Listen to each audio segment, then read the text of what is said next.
बहुत बहुत स्वागत है दोस्तों आपका आज की एजुकेशनल ग्रुप पे। और हम लोग अभी साइंस के क्रम में आगे बढ़ लगते हैं। साइंस में जो टॉपिक हम लोग अभी तक डिस्कस कर चुके हैं उसका नाम है प्रॉपर लेसन का नाम है पोषक तत्व। और पोषक तत्व में हम लोग जिस टॉपिक का अध्ययन कर चुके हैं वो है कार्बोहाइड्रेट, प्रोटीन और वसा।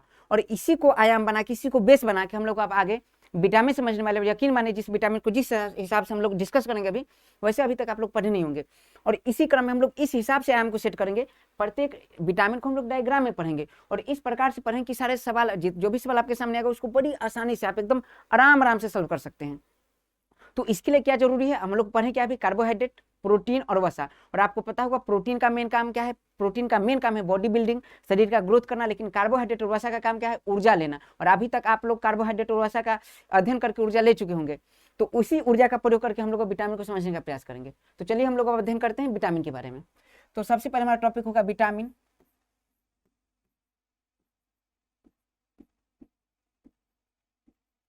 विटामिन, अब देखिए विटामिन जनरली हम लोग कैसे अध्ययन करेंगे, तो विटामिन समझिए।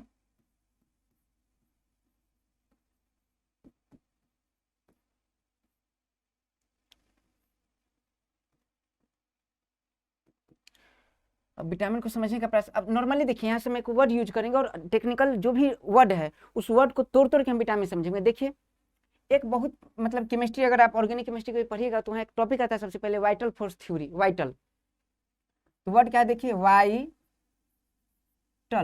तो वाइटल का क्या मतलब, तो वाइटल का मतलब होता है जैव। वाइटल का मतलब क्या है, तो वाइटल का मतलब है जैव। और याद रखना है जैव, और जैव में देखिए वाइटल और जैव में जो एमीन पाया जाता है, एमीन, एमीन एक प्रकार का ऑर्गेनिक कंपाउंड है। एमीन ऑर्गेनिक कंपाउंड है। तो याद रखना है नॉर्मली एमीन जो है फंक्शनल ग्रुप है, किसी ऑर्गेनिक कंपाउंड के साथ में जुड़ के और ऑर्गेनिक रेडिकल के साथ में जुड़ के कंपाउंड बना देता है एमीन। तो एमीन को जो वाइटल, याद रखना एमीन को जो जिंदा कर दे उसे ही विटामिन कहते हैं। इस बात को याद रखना थोड़ा सा। ये पुराना कॉन्सेप्ट है जो विटामिन के बारे में चलता था, लेकिन धीरे धीरे विटामिन के बारे में कॉन्सेप्ट चेंज हुआ और पता चला कि हमारे शरीर में जितने भी केमिकल रिएक्शन हो रहे हैं उस सारे रिएक्शन को विटामिन जो उसके उस रिएक्शन की स्पीड को तेज कर देता है। तो हम लोग समझ सकते हैं कि जो पदार्थ किसी के रिएक्शन को तेज कर दे, किसी के रिएक्शन को स्लो कर दे, उसे उत्प्रेरक कहते हैं। तो विटामिन अगर आपसे पूछे विटामिन है क्या, तो विटामिन एक प्रकार का कैटेलिस्ट है, विटामिन एक प्रकार का उत्प्रेरक है।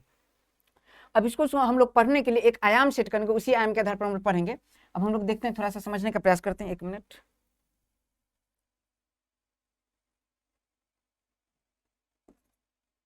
चलिए हम लोग देखने का प्रयास करते हैं विटामिन। तो विटामिन के जो प्रकार हैं जनरल देखिए, तो विटामिन को हम कैसे अध्ययन करेंगे,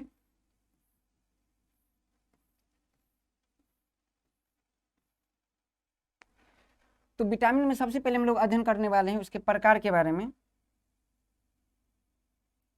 देखिए विटामिन को कैसे अध्ययन करते हैं, तो विटामिन को सबसे पहले हम लोग बांटते हैं कि इस एक डायग्राम बनाएंगे, उसी डायग्राम के आधार पर हम लोग विटामिन का अध्ययन करेंगे। तो हम लोग सबसे पहले विटामिन में देखेंगे सबसे पहले कि विटामिन क्या है। क्या देखेंगे, विटामिन क्या है। इसके बाद हम लोग देखेंगे कि विटामिन का मुख्य काम क्या है। विटामिन के तो ऐसे बहुत काम है, लेकिन विटामिन का मुख्य काम क्या है।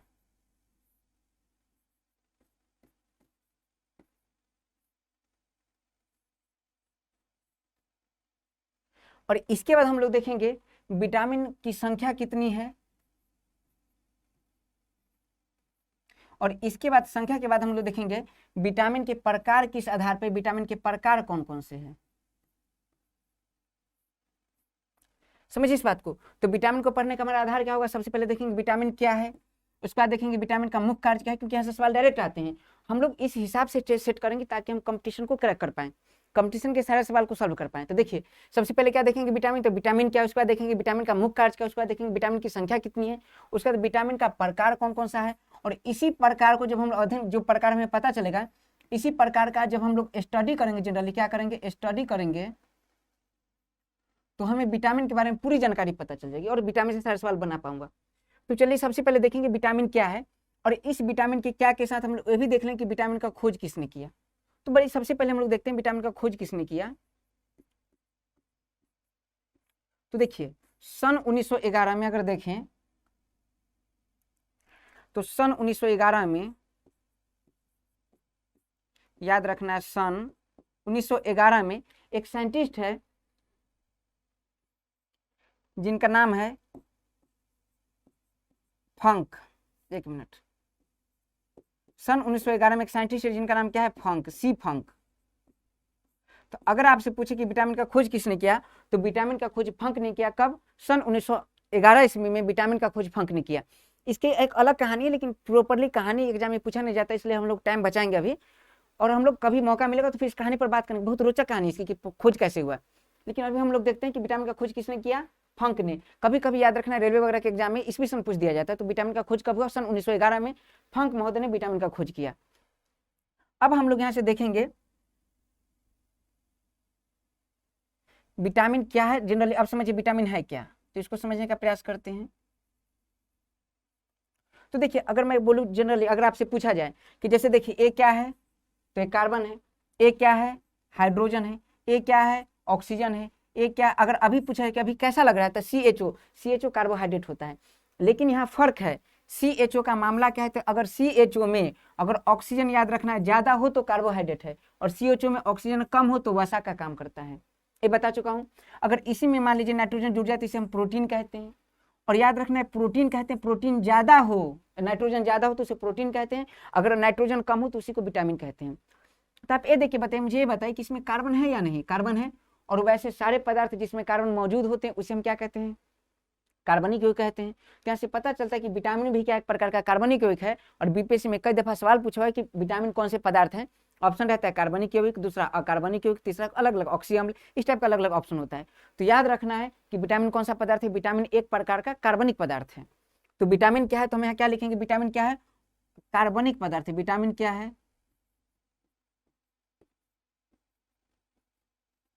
विटामिन कार्बनिक पदार्थ है। इस बात को याद रखें, विटामिन क्या है, एक प्रकार का कार्बनिक पदार्थ है। ये बात क्लियर हो गया। अब हम लोग विटामिन के बारे में यहाँ से जो सवाल आएंगे तो सवाल पर डिस्कस हम लोग करते हैं। सबसे पहले आपसे पूछा जाएगा विटामिन है क्या, तो विटामिन का खोज किसने किया, विटामिन का खोज फंक ने किया सन 1911 ईस्वी में। और विटामिन कैसा पदार्थ है, कार्बनिक है, अकार्बनिक है, तो कार्बनिक है। अगर आपसे पूछे विटामिन कार्बनिक है तो क्या इसमें नाइट्रोजन पाया जाता है, तो याद रखना है। अगर पूछे कि प्रोटीन के अलावा कौन से पोषक तत्व में जिसमें नाइट्रोजन होता है, तो याद रखना है विटामिन है वो, तो इसमें नाइट्रोजन होता है। लेकिन प्रोटीन से कम होता है ज्यादा, तो याद रखना प्रोटीन से कम होता है। तो विटामिन में कौन सा पदार्थ मौजूद होता है, नाइट्रोजन। लेकिन एक बात और कहा नहीं जा सकती, सिर्फ मात्र अगर कार्बन, हाइड्रोजन, ऑक्सीजन, नाइट्रोजन हो तो याद रखना, ये चीजें हो तो याद रखना प्रॉपर्ली ये प्रोटीन का क्या है, अनिवार्य तत्व है। इसके अलावा मैंने बताया था, जान लो IPS हूँ, जान लो मैं IPS हूँ, ये प्रोटीन का परख है। प्रोटीन को ऐसे पहचान सकते हैं, जान लो जिंक लोहा, IPS हूँ, आयोडीन, और उसके बाद फॉस्फोरस, सल्फर वगैरह, ये सब चीजें हो, निकेल, तो प्रोटीन होता है।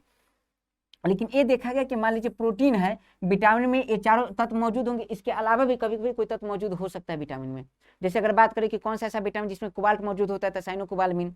कौन सा ऐसा विटामिन है जिसमें सल्फर मौजूद होता है, थाइमिन, जिसे थियामिन भी कहते हैं, विटामिन B1 को कहा जाता है। तो ऐसे सवाल भी पूछा जाता है। अब हम लोग इसको समझने का प्रयास करते हैं। इतना मामला ठीक है पूरा आपका। अब अगर पूछे कि विटामिन का मुख्य कार्य क्या है, तो बहुत आराम से हम लोग समझने का प्रयास करेंगे। देखिए विटामिन का मुख्य कार्य क्या है, तो समझिए इस बात को, विटामिन का मुख्य कार्य। सबसे पहले हमें क्या करना है कि आप जानते हो कि एक प्रकार का प्रोटीन होता है जिसे कहा जाता है फाइब्रिन, फाइब्रिन प्रोटीन। और ये जो फाइब्रिन प्रोटीन है, इसे अगर हम ब्लड के साथ मिला देते हैं, किसके साथ मिला देते हैं, ब्लड के साथ मिला देते हैं। तो फाइब्रिन प्रोटीन को अगर हम ब्लड के साथ मिला देते हैं, तो नॉर्मली अगर ठीक से देखा जाए तो एक विटामिन याद रखना है कि फाइब्रिन प्रोटीन है, इसे हम किसके साथ मिला दिए, ब्लड के साथ मिला दिए। फाइब्रिन प्रोटीन अगर ब्लड के साथ मिल जाए तो याद रखना एक विटामिन होता है, विटामिन के। विटामिन क्या करता है, इसके अभिक्रिया को तेज कर देता है, इसके अभिक्रिया को तेज कर देता है, तेज करके ब्लड के साथ फाइब्रिन को पूरा तेजी से अच्छा से मिला देता है। और कल हम वसा में अध्ययन कर चुके हैं कि वह पदार्थ जो अभिक्रिया को तेज कर दिया, स्लो कर दिया, उसे उत्प्रेरक कहा जाता है। तो विटामिन के जो है इसकी अभिक्रिया को तेज करके और जो ब्लड है, ब्लड को जमा देता है, ब्लड को क्या करता है, जमा देता है, क्लॉट कर देता है। आ रहा समझ में? तो ब्लड को जमा दिया और ब्लड को थक्का जमा दिया। जनरली अगर ठीक से देखें तो ब्लड को क्या क्या थक्का जमा दिया। तो ये जो मामला मैं अगर पूछूं कि क्या विटामिन के ब्लड को जमा दिया, तो नहीं, ब्लड को थक्का जमाने में हेल्प किया है। ब्लड को थक्का तो फाइब्रिन जमाया, लेकिन जमाने में क्या करता है, हेल्प करता है। ब्लड को थक्का जमाने में हेल्प कर किया किसने, विटामिन के। इसीलिए हमें याद रखना, ये पूछा जाता है सवाल को, ब्लड को थक्का जमाने में कौन सा विटामिन हेल्प करता है, तो विटामिन के। लेकिन इसने क्या किया, अभिक्रिया को तेज करवा दिया। और वैसे पदार्थ जो अभिक्रिया को तेज करते उसे हम उत्प्रेरक कहते हैं, उसे कैटेलिस्ट कहा जाता है। क्या कहा जाता है, कैटेलिस्ट। देखिए कैटेलिस्ट कहते हैं। अरे समझ में, कैटेलिस्ट, और हिंदी में इसे कहा जाता है उत्प्रेरक।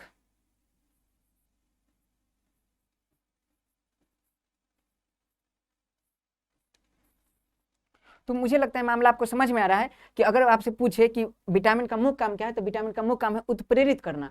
और याद रखना उत्प्रेरित करना। अब इसको उत्प्रेरक को समझने का प्रयास कीजिए। हमारे शरीर में लगभग याद रखना 1500 के आसपास रिएक्शन होती है जीव शरीर में।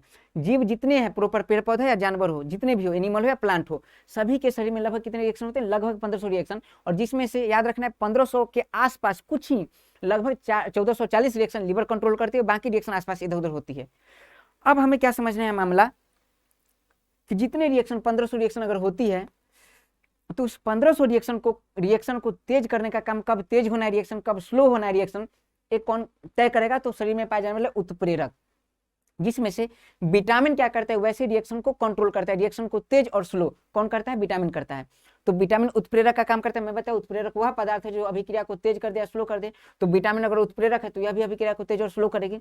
अगर आपसे पूछे कि विटामिन क्या एनर्जी देती है, तो याद रखना है विटामिन का मुख्य काम में, याद रखना अगर पूछा जाए कि विटामिन क्या एनर्जी देती है, तो याद रखना है विटामिन का काम एनर्जी। इसे एनर्जी समझिएगा। विटामिन किसी प्रकार का कोई एनर्जी नहीं देती है, ये बात याद रहेगा। विटामिन करती क्या है? तो विटामिन उत्प्रेरक का काम करती है। और उत्प्रेरक क्या करता है? किस अभिक्रिया को कब तेज होना है, किस अभिक्रिया को कब स्लो होना है, ये तय करती है।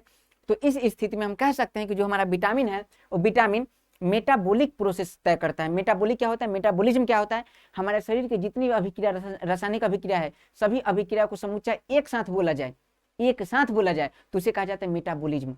तो सवाल कई बार एग्जाम में आ जाता है कि विटामिन का मुख्य काम क्या है? तो विटामिन का मुख्य काम क्या है? तो विटामिन का मुख्य काम है उपापचय मतलब मेटाबॉलिज्म।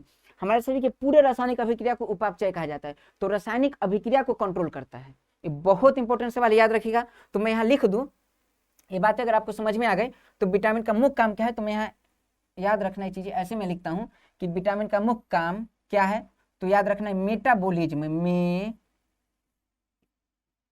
मेटाबॉलिज्म, हिंदी में उपापचय, उपापचय। और कई पुस्तक में देखिएगा तो उपापचय ना लिखे, यहाँ चपापचय भी लिखा होगा, चपापचय। तो इसको क्या करती है? विटामिन कंट्रोल करती है। तो विटामिन क्या ऊर्जा देती है? बिल्कुल नहीं देती। कई बार सवाल पूछ देता है कि निम्न में से कौन सा पोषक तत्व है जो ऊर्जा देने का काम करती है? ऑप्शन में होगा कार्बोहाइड्रेट, उसके बाद प्रोटीन, उसके बाद वसा और विटामिन। तो ऊर्जा देने का काम कौन कौन करती है? तो मुख्य रूप से ऊर्जा देने का काम अगर पूछा जाए तो कार्बोहाइड्रेट और वसा करती है।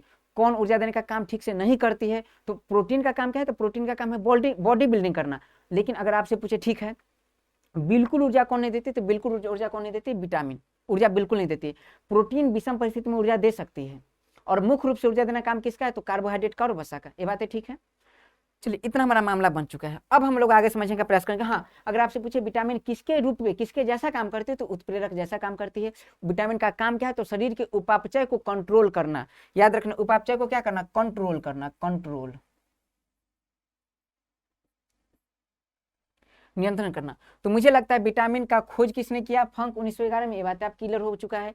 इसके बाद पूछो विटामिन क्या है? तो विटामिन एक प्रकार का कार्बनिक, अगर देखिए यहाँ से हम लोग अगर विटामिन का डिफिनेशन बनाए तो विटामिन का डिफिनेशन बना सकते हैं कि विटामिन क्या है? तो विटामिन एक प्रकार का कार्बनिक पदार्थ है जो उत्प्रेरक जैसा व्यवहार करके, याद रखिए बहुत अच्छा डिफिनेशन बन गया। विटामिन क्या है? तो विटामिन एक प्रकार का कार्बनिक पदार्थ है जो उत्प्रेरक जैसा व्यवहार करके शरीर के मेटाबॉलिज्म को कंट्रोल करता है, उसे विटामिन कहते हैं। वह कार्बनिक पदार्थ जो उत्प्रेरक जैसा व्यवहार करके शरीर के मेटाबॉलिज्म को, उपापचय को कंट्रोल करता है, उसे विटामिन कहते हैं। ये फाइनल बातें हैं। क्लियर है इतना? तुम लोग इतना समझ गए। आप सवाल यहाँ से 2 सवाल बनेगा कंफर्म। बहुत इंपॉर्टेंट सवाल है कि विटामिन का खोज किसने किया? फंक ने। विटामिन का खोज कब हुआ? 1911 में। विटामिन का मुख्य काम क्या है? तो उपापचय को कंट्रोल करना। विटामिन किसके जैसा व्यवहार करता है? उत्प्रेरक के जैसा। इतना बात कंप्लीट है। अब हम लोग आगे देखेंगे विटामिन की संख्या कितनी है। ठीक है, तो चलिए हम लोग अगले स्लाइड में देखते हैं विटामिन की संख्या। देखिए, तो विटामिन की संख्या कितनी अगर देखा जाए बात, तो यहां समझते हैं विटामिन की संख्या।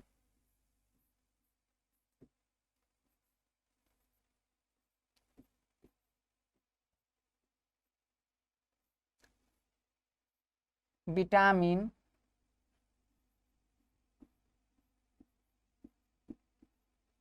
की संख्या, चलिए विटामिन की संख्या देखेंगे और उसके साथ अगले स्लाइड में देखेंगे हम लोग प्रकार।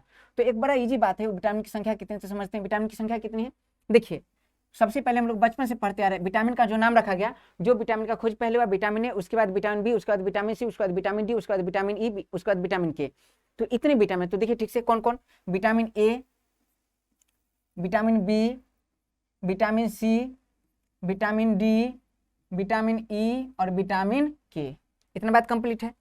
अब हम लोग क्या समझने वाले हैं, मामला देखिए, vitamin A, vitamin B, vitamin C, vitamin D, vitamin E, vitamin K, पूरा कंप्लीट है। अब यहाँ से हम लोग क्या निकाल रहे हैं, एकदम डिस्कस कीजिए। देखिए विटामिन ए है तो विटामिन ए का कोई प्रकार, जनरली विटामिन ए एक ही रूप में पाया जाता है। अगर विटामिन हम बी को देखें तो विटामिन बी के बहुत प्रकार हैं। और समानता याद रखिए, अभी तक विटामिन बी के 11 प्रकारों का खोज किया जा चुका है। 11 प्रकार का विटामिन बी कितने प्रकार के होते हैं, 11 प्रकार के होते हैं। लेकिन जिसमें से याद रखना, अगर पूछा जाए तो 3 प्रकार के बारे में ठीक से जानकारी नहीं, इसलिए हम लोग अवॉइड करके चलते हैं और विटामिन 8 को ही पढ़ पाते हैं। ठीक से जानकारी अगर पूछे कि अभी तक ज्ञात विटामिन में कितने विटामिन पर में ठीक से जानकारी है, तो विटामिन बी के प्रकार कितने, तो विटामिन बी के प्रकार यहाँ से हम लोग अप्लाई करेंगे 8। तो देखिए 1 और 8 9 10 11 12 13। तो अभी तक विटामिन की संख्या अगर आपसे एग्जाम में पूछा है तो ऑप्शन टिक कितना मारना है, 13 में। इस बात को याद रखना है। अगर बहुत डिटेल जाएगा तो देखिए 13 ऑथेंटिक है, जब एग्जाम में आपसे सवाल पूछा है तो 13 ही टिक मारना है, ये बात याद रखिए। लेकिन सोचिएगा ठीक से, तो विटामिन डी का भी प्रकार खोजा जा चुका है, विटामिन के का भी प्रकार को खोजा जा चुका है। जब हमें पढ़ाएंगे तो बताएंगे विटामिन के 3 प्रकार है, K1 K2 K3। Vitamin D के 2 प्रकार है, D1 D2। और विटामिन बी के तो 11 प्रकार है, लेकिन हमें पढ़ना कितना है, 8। तो विटामिन की संख्या कितनी हो गई, 13। अब इस बात को अगर समझिएगा, ठीक से समझने का प्रयास कीजिए। तो देखिए vitamin A, vitamin B, vitamin C, vitamin D, vitamin E, vitamin K, इसमें से हुआ क्या एक बार कि याद रखना है कि मैकुलम एक साइंटिस्ट थे, उन्होंने क्या किया कि विटामिन ए, जब एक बार लीवर के बारे में रिसर्च करे तो लीवर के बारे में, तो उन्हें पता चला कि विटामिन ए का जैसी संरचना है मछली के तेल में, या मतलब याद रखें मछली के लीवर के तेल में, उसका जितने भी एनिमल उसके लीवर में विटामिन ए जैसी संरचना उनको प्राप्त हुआ। तो उन्होंने कहा कि ये क्या मामला है, तो उन्होंने देखा कि जो वसा था, जो फैट होता है फैट, उसमें विटामिन ए का सूत्र मैं बता दूं आपको, विटामिन ए का सूत्र होता है C20H29OH। तो इसका जैसा संरचना है तो वैसी संरचना ही जितने लीवर एनिमल के लीवर होते हैं उसमें विद्यमान है। फिर उन्होंने पालक देखा तो पालक में ऐसी संरचना विद्यमान थी, पालक में बिल्कुल ऐसी संरचना विद्यमान थी। पावर में पालक में इतने ही मोलेकल थे उपस्थित, कार्बन के 20 मोलेकल, हाइड्रोजन के 29 मोलेकल, उसके बाद ऑक्सीजन के 1 मोलेकल, मतलब OH के प्रॉपर, जिसे हाइड्रोजन के 30 मोलेकल, ऑक्सीजन के 1 मोलेकल, इतने मोलेकल विद्यमान थे। जब इसका सूत्र देखिएगा तो कहीं क्या आपको लिखा मिलेगा C20H30O। देखिए मामला वही है, 2931O। तो ऐसा संरचना याद रखने के मैकुलम को क्या करा, मिला। तो जब वो मिला तो सोचे कि ऐसा कि मामला क्या है, तो उन्होंने अध्ययन किया तो पता ये चला कि ये जितने भी पदार्थ है सब विटामिन ए के स्रोत हैं। क्या, तो उन्होंने एक, मतलब मैं अभी बताऊंगा, जनरली बहुत अच्छा से डिस्कस करूंगा इस पर। तो उन्होंने पता कि ये पदार्थ जिसमें जमा हो जाए, उस पदार्थ का कलर या तो ग्रीन कर देता है, या उस पदार्थ के कलर को या तो पीला कर देता है। तो जितने भी आपको प्लांट में ग्रीन कलर के प्लांट मिलेंगे, नहीं ग्रीन कलर के सब्जी मिलेंगे, और जितने भी याद रखना है पीले कलर के फल फ्रूट मिलेंगे, उस सारे पदार्थ में क्या होगा, विटामिन ए मौजूद होगा।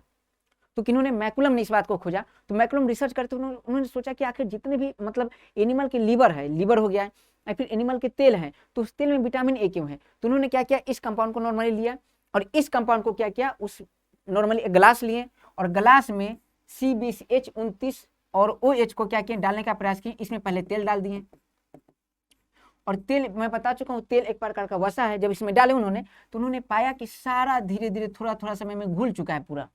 उन्होंने कहा ओ माय गॉड, घुल चुका है। तो उन्होंने कहा इसका मतलब है कि जो भी ऐसे कंपाउंड होंगे C20H29OH, ऐसे जो भी कंपाउंड होंगे सारे वसा में क्या हो जाएगा, घुल जाएगा। तो उन्होंने कहा अच्छा विटामिन को इस प्रकार से बांटा जा सकता है।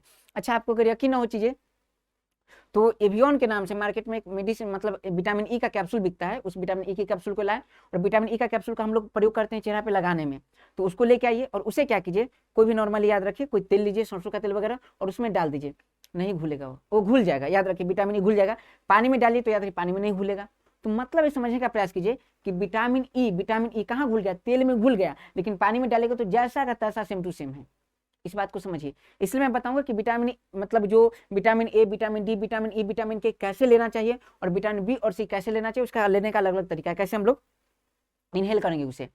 तो इतना बात आप समझ चुके। तो याद रखिए मैक्लूम ने क्या सोचा, मैक्लूम ने खोज किया कि ऐसे संरचना वाले जितने पदार्थ होंगे वो वसा में घुल जाएंगे।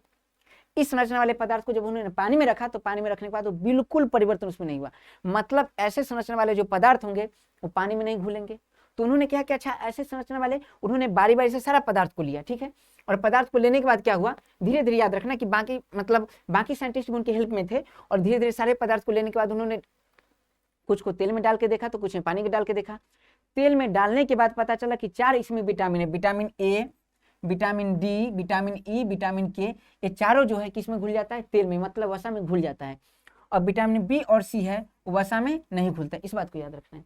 अब इसे हम समझते हैं। इसी आधार पर याद रखना कि मामला क्या हुआ कि जितने विटामिन है इस विटामिन को 2 भाग में बांटा गया। याद रखना है वसा में घुलनशील विटामिन और जल में घुलनशील विटामिन। तो विटामिन के प्रकारों पर हम लोग बात कर लेते हैं जस्ट अभी। और हम लोग एक बात मैं मतलब डिस्कस कर दूं पहले कि हम लोग बिल्कुल ऐसे नहीं पढ़ने वाले कि पहले आपको सबका नाम बता दूं मैं, रासायनिक नाम, क्योंकि एग्जाम में पूछा जाता है। हम लोग इसका रासायनिक नाम कब देखेंगे, जब टॉपिक यूज करेंगे तब, ठीक है। लेकिन हाँ एक बार मैं बता देता हूँ, ऐसे छोटा सा नाम बता देता हूँ सबका, ताकि मैं जब टॉपिक को यूज करूँ तो आपका रिवाइज हो जाए उस समय। तो विटामिन ए को याद रखें, विटामिन ए, ठीक है। तो इसे जाना जाता है रेटिनॉल के नाम से।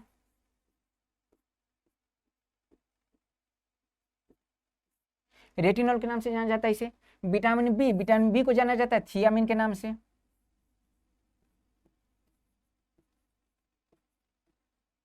और इसे हिंदी में लिखा जाता है थायमिन। देखिए इसे हिंदी में लिखा जाता है रेटिनॉल।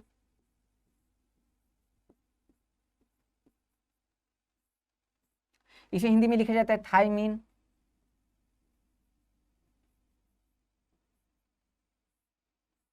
ठीक है। अगर इसकी बात करें सी, तो विटामिन सी को कहा जाता है एस्कॉर्बिक एसिड।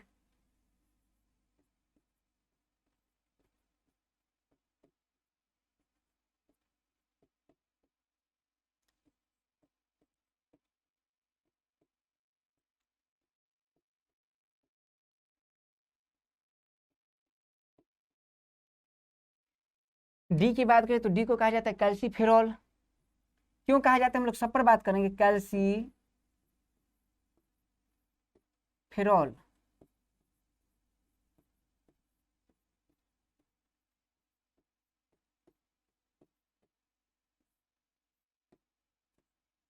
याद रखना है कैल्सीफेरॉल में जो फेरॉल है अलग प्रकार का कंपाउंड है, FeROl। और याद रखना है ई, विटामिन ई को कहा जाता है टोकोफेरॉल। टोको देख लीजिए, और इसका फेरॉल FeROl और उसका फेरॉल होगा PHEROl, क्योंकि कंपाउंड अलग है दोनों।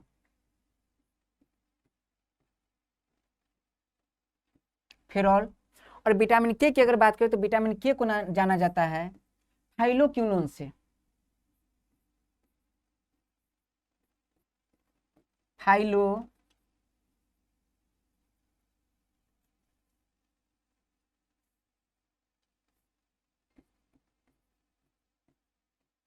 क्यूनोन, या इसे नेप्थिनोक्विनोन।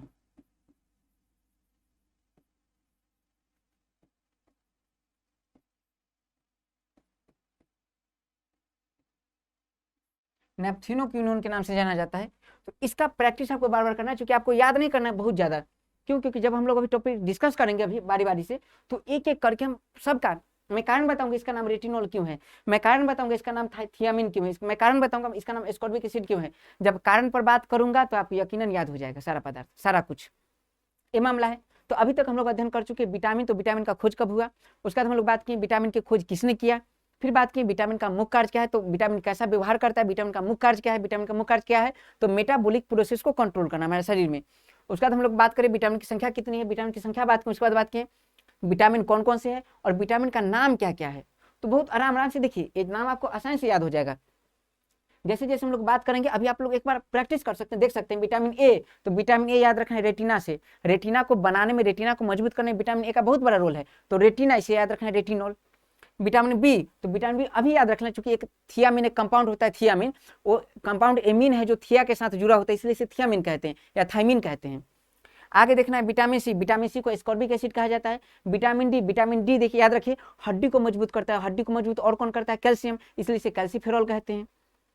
विटामिन ए को टोकोफेरॉल कहते हैं। कैसे याद रखना है, तो विटामिन ई लगाइएगा तो गोरा हो जाएगा, सुंदर हो जाएगा, और जब सुंदर हो जाएगा तो सब आपको टोक देगा, तो टोक देगा तो टोकोफेरॉल। अगर आपको याद रखना है विटामिन के, तो विटामिन के याद रखना है, विटामिन के क्या करता है, रक्त को जमने से, रक्त को थक्का जमाने में हेल्प करता है, रक्त को जमने में हेल्प करता है, रक्त को थक्का जमाने में हेल्प करता है विटामिन के। तो अगर विटामिन के नहीं रहेगा तो खून आपका क्या होगा, फैल जाएगा, तो विटामिन के में याद रखना है फैलोक्वाइनिन।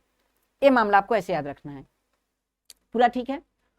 अब हम लोग अगला अध्ययन करने वाले विटामिन, इसमें से एक एक विटामिन को उठाएंगे, लेकिन हम लोग यहाँ देख लेते हैं विटामिन के प्रकार, और फिर हम लोग एक सेपरेट क्लास में सभी विटामिन का अध्ययन करेंगे, ताकि आपको मतलब हार्ड ना लगे, बोरिंग ना लगे, और आराम से सारा विटामिन पर आप कॉन्सेप्ट बना पाए।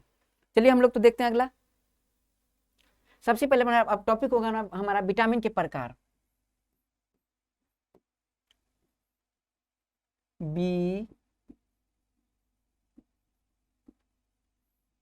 विटामिन के प्रकार।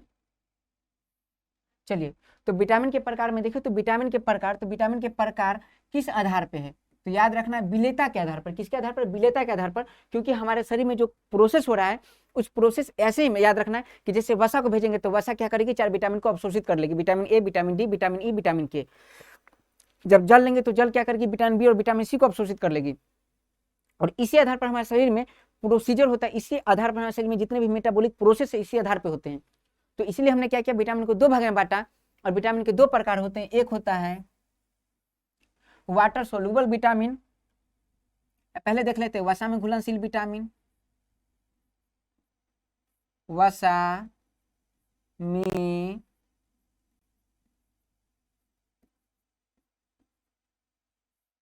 घुलनशील विटामिन, और एक हम देखेंगे जल में घुलनशील विटामिन।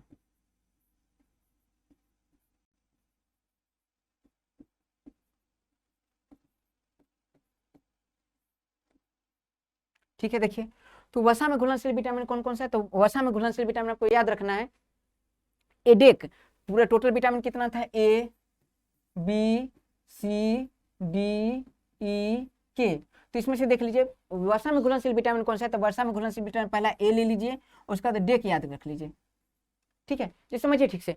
पानी आप लोग यूज करते हैं, लेकिन मान लीजिए कि खूब, जैसे आप कभी कहीं जा रहे होते हैं, तो जा रहे हो तो क्या करते हैं, तेल खूब लगा लेते हैं वसा, और तेल खूब लगा लेते हैं, उसके बाद कहते हैं हमको देख के बताया कैसा देख के बताओ कैसा लग रहा है, तो ए देख, तो ए डी ई के, एडेक क्या है, तो वसा में घुलनशील विटामिन है। तो वसा में घुलनशील विटामिन कितने प्रकार के, कितने हैं, 4। तो याद रखना ए डी ई के, ये 4 विटामिन क्या है, वसा में घुलनशील है। लेकिन अगर आपसे पूछे जल में घुलनशील विटामिन कितने, तो जल में घुलनशील विटामिन जो बच गया, तो बच क्या गया, तो जो बच गया बस उतने हैं, तब बस याद रखिए BC, तो BC जल में घुलनशील और ये वसा में घुलनशील। अब यहाँ एक बात समझना, अगर आपसे पूछा जाए, सवाल कई बार आ जाते परीक्षा में कि वसा में घुलनशील विटामिन और जल में घुलनशील विटामिन, किसमें घुलनशील विटामिन की संख्या ज्यादा है, बताइए। वाटर सोल्यूबल, यह है water soluble vitamin, water soluble vitamin, और ये है fat soluble vitamin, fat soluble vitamin. मुझे बताइए कि किसकी संख्या ज्यादा है, वाटर सोल्यूबल विटामिन की संख्या ज्यादा है या फिर फैट सोल्यूबल विटामिन की संख्या ज्यादा है, तो सब बताएंगे कि इसकी संख्या ज्यादा है। क्यों, क्योंकि इसकी संख्या है 4, और सबको लग रहा हो कि इसकी संख्या कितनी है, 2। याद रखिए कई बार हम लोग आंखों देखा हाल भी झूठा हो जाता है, कई बार आंख से देखा हुआ चीज भी झूठा हो जाता है। तो यहाँ देखिए आपको लग रहा है 4 है, आपको लग रहा है 2 है, वास्तव में जल में घुलनशील विटामिन 2 नहीं है। विटामिन बी के कितने प्रकार, तो हम बता चुके विटामिन बी के कितने प्रकार, 8 प्रकार। विटामिन बी के कितने प्रकार, तो 8 प्रकार। तो देखिए 8 और 1 कितना, 9। तो यहाँ से सवाल आ सकता है एग्जाम में, बहुत इंपॉर्टेंट सवाल है कि वाटर सोल्यूबल विटामिन और फैट सोल्यूबल विटामिन में किसकी संख्या ज्यादा है। तो याद रखना है वाटर सोल्यूबल विटामिन की संख्या ज्यादा है, 9 है, और फैट सोल्यूबल विटामिन की संख्या कितना है, 4 है। तो याद रखना है, और इतना मामला हमारा बन चुका है। अब अगर आपसे पूछा जाए कई बार यहाँ से एक बात याद रखें, विटामिन बी, अगर पूछा है कि विटामिन बी का स्रोत क्या है, तो विटामिन बी जो हम लोग चावल वगैरह खाते हैं वो विटामिन बी का स्रोत है, बहुत बढ़िया स्रोत है विटामिन बी का। और विटामिन ए का बढ़िया स्रोत क्या है, तो गोल्डन राइस। एक अलग से अगर खाने पीने की बात करूँ तो गोल्डन राइस, गोल्डन राइस में याद रखना है, गोल्डन राइस में विटामिन ए पाया जाता है। और जो नॉर्मल हम चावल खाते हैं, नॉर्मल चावल, उसमें विटामिन बी पाया जाता है। कई बार कुछ लोग होते हैं जो चावल को इतना धो देते हैं, इतना बार धो देते हैं, चावल लाएं और चावल बनाने, हॉस्टल लाइफ में लड़के सब करते हैं कि चावल लाएं और चावल को एक बार धोएं, 2 बार, 3 बार, 4 बार, इतना बार धोते हैं, इतना बार धोते हैं कि एकदम पूरा चावल को, मोटा मोटा चावल को एकदम पतला पतला कर देते हैं। उन्होंने चावल धोया नहीं, चावल नहीं, उन्होंने क्या किया, चावल के सारे विटामिन को धो दिया। क्यों? क्योंकि चावल में कौन सा विटामिन, विटामिन बी है। और जब पानी में चावल डालिएगा तो उसका वो जल में घुलनशील विटामिन है, उसके जितने भी विटामिन बी थे वो सारे जल में घुल गए और उस जल को तो हम फेंक दिए। फिर हम क्या खा रहे हैं, सिर्फ चावल खा रहे हैं, विटामिन लेस चावल खा रहे हैं। तो इसलिए याद रहे कि चावल को बहुत ज्यादा नहीं धोना चाहिए, उतना धोइए जो गंदगी साफ हो जाए, ये नहीं कि विटामिन ही साफ कर दीजिए। तो इस बात को याद रखना है। बाकी याद रखना है विटामिन सी जो है वो गर्म करने से नष्ट हो जाता है, इसलिए याद रखना खट्टे जितने पदार्थ है, जैसे नींबू है, आंवला है, आंवला विटामिन सी का सबसे बढ़िया स्रोत है। तो इन सभी पदार्थ को कभी भी गर्म करके नहीं खाना चाहिए। तो इस बात को याद रखें। बाकी हम लोग बहुत अच्छे से डिस्कस करेंगे। और हम लोग पढ़ने वाले कैसे हैं, तो हम लोग पढ़ने वाले हैं एक एक विटामिन को नॉर्मली एक एक क्लास में देखेंगे, छोटा छोटा पार्ट बनाएंगे ताकि आपको बोरियत महसूस ना हो। बहुत आराम से एक क्लास में विटामिन ए देख लेंगे, एक क्लास में विटामिन डी देख लेंगे, और पहले हम लोग वसा में घुलनशील विटामिन देखेंगे और फिर एक क्लास में प्रॉपर्ली विटामिन बी देखेंगे, क्योंकि विटामिन बी बहुत बड़ा पार्ट है, और उसके बाद विटामिन सी देखेंगे। तो इसी प्रकार से तो इसको बढ़िया से समझ बने इस पर, और फिर इसके अप्लाई करके हम लोग आगे अगला क्लास को समझेंगे। ठीक है दोस्तों, तो मिलते हैं अगले क्लास में। जय हिंद, जय भारत।